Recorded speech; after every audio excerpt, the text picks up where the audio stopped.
After completing the difficult trail of Mineral Creek, we decided to continue to an easier trail that led to a historic destination. Animas Forks is a ghost town located 12 miles northeast of Silverton, Colorado, in the San Juan Mountains at over 11,200 feet. Animas Forks is one of the highest mountain camps in the western United States.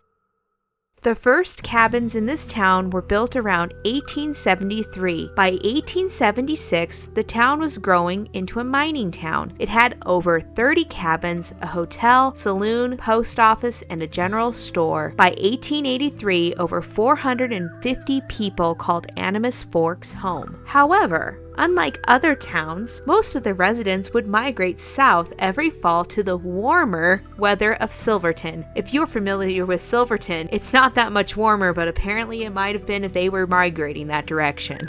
However, sometimes they didn't escape the snow in time. The most memorable blizzard the town endured was in 1884.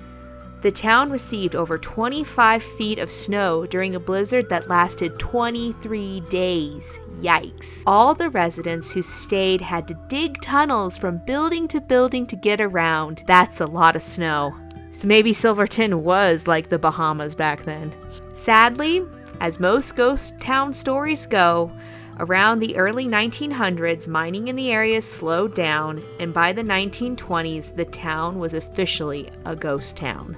The town today has many well-preserved buildings, and more than 100,000 people visit the famous Alpine Loop that it is located on. The entry to the buildings on this site is unrestricted and is permitted, and you're allowed to walk around. But everyone should be advised that you should use caution to keep these fragile buildings intact. They still get ample amounts of snow and do deteriorate over time, even though they have been doing some maintenance.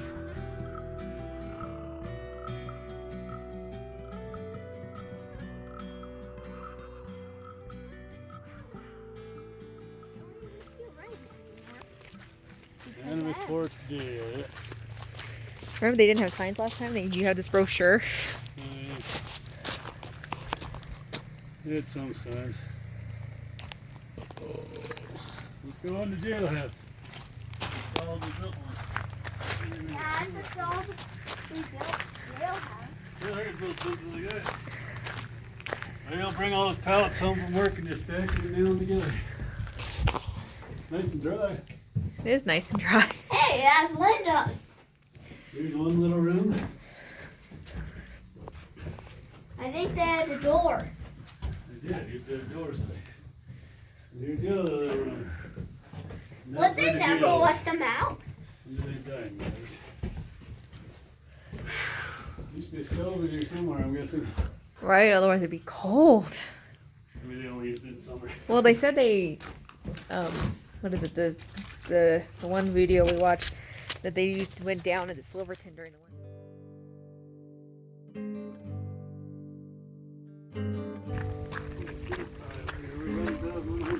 200 feet. Higher than on Grand Mesa. Gustafson home. The guy from Beauty and the Beast home. No? The Gustafson home is typically overshadowed by some of the larger buildings, but it shouldn't be. It features an indoor toilet. The owners of this home, Charles and Alma Gustafson, Swedish-born, were known to have an impressive indoor toilet. The only one ever heard of at that time. Actually, it was just a large outhouse with a hallway that connected to the main house. Can you imagine not having to go through the snow to go to the bathroom? That must have been nice. Or, think of it this way, on a warm day, might not have been so pleasant. Remember snow getting to the roof. And wow, that's not huge. I know, right? It doesn't look... If 400 people were somewhere around here. If you had a separate closed off hallway, you needed though. You couldn't get out. The snow was in. Yeah. There it is. I'm guessing that's it back there. Yeah, I think there used to be a toilet in there. I'm guessing that's it because there's a whole separate entrance to it. Right? Pretty cool, huh? I forgot how big this one is. It didn't look that impressive from the front, right? No, exactly. This one, I forgot about it. I was like, oh yeah, it's more impressive than you think it is. Right. As you explore the town, you will notice several smaller buildings. These are typically just other homes that have still been left standing from the boom of the mining town. You should definitely take time to explore them because they're all super unique and definitely cool. And some of the views of the mountains out of the windows are pretty neat as well.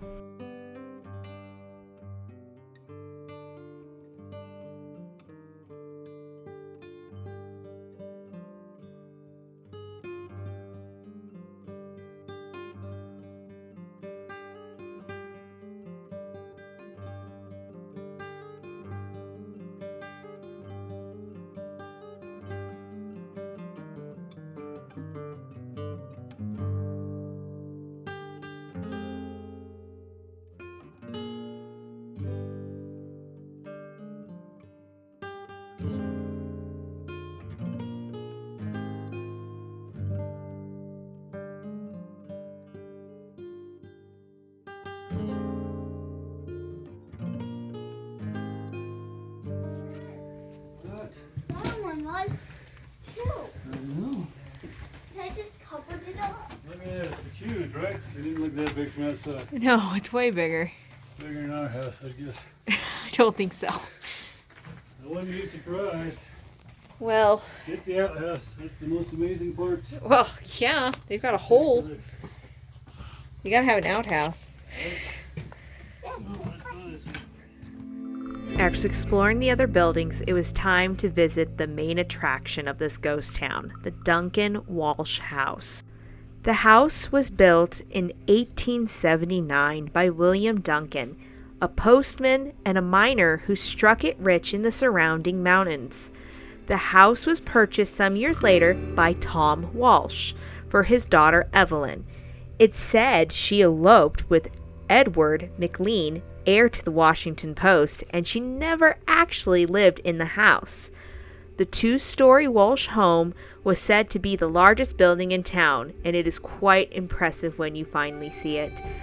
The home was also known for its giant bay window, so some people call it the bay window home, because it is still prominent to this day. This, as you can imagine, is the most photographed home in the Animas Forks, and if you Google it, it is one of the main features that most people want to see. Since we were there in 2013, the building has gone through some restorations. They have fixed some of the problems, some of the broken windows, and the balcony as well. Once you enter the home, you will see why it was built in the direction it was. If you look straight through those bay windows, wow, what a majestic mountain view.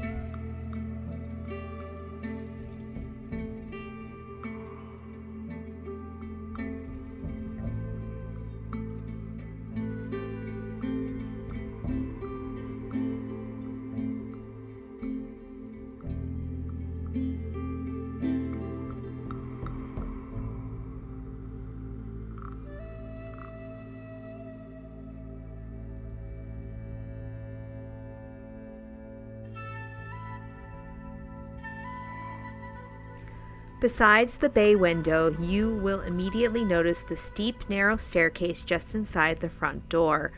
We walked upstairs, which leads to 3 tiny rooms. Probably were bedrooms, I was guessing. In one of the rooms, we could see the remains of what was once a fireplace. The building seems a little shaky, but what can you expect when this building is over 100 years old? It is an amazing place, and as you walk through its old walls, you wonder what stories it would tell if it could. Stories. It's built well, though.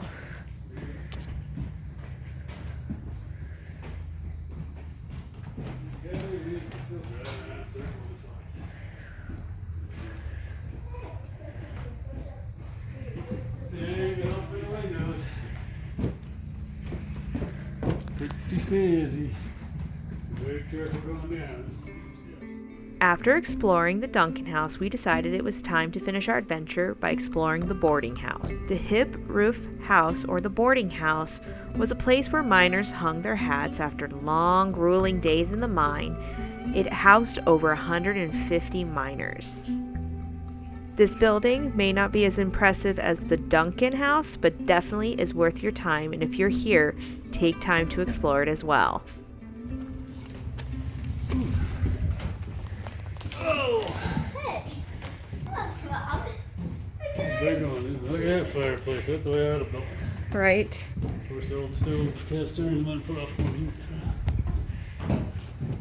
Well, the good thing about the cast irons is you could cook on them.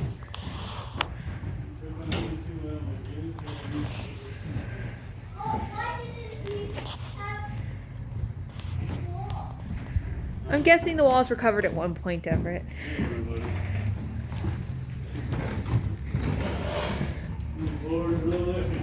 So I know, right? This one, it pushes down a little bit.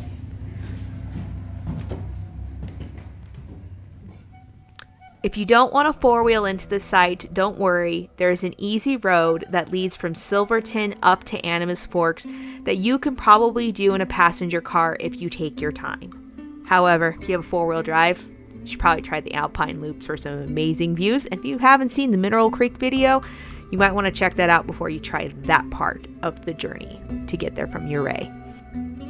Everett loved walking around the ghost town. It was a little rainy while we were there. He loved seeing the jail and everything and all the old buildings in the mine. We can't wait to go back when maybe the weather's a little nicer so that it's not so cold when you're trying to explore. Exploring in the rain at 11,000 feet, it's kind of a little icy feeling. Next time on Legendary Trails, we go back to complete a tour that we weren't able to do when we were at Mesa Verde National Park. Yes, we're going finally into Longhouse. Thanks for watching. Please like, subscribe, and share with your friends. And if you're not caught up on all of our adventures, you should click on the suggested videos. We hope to see you out on the trail soon. Bye for now.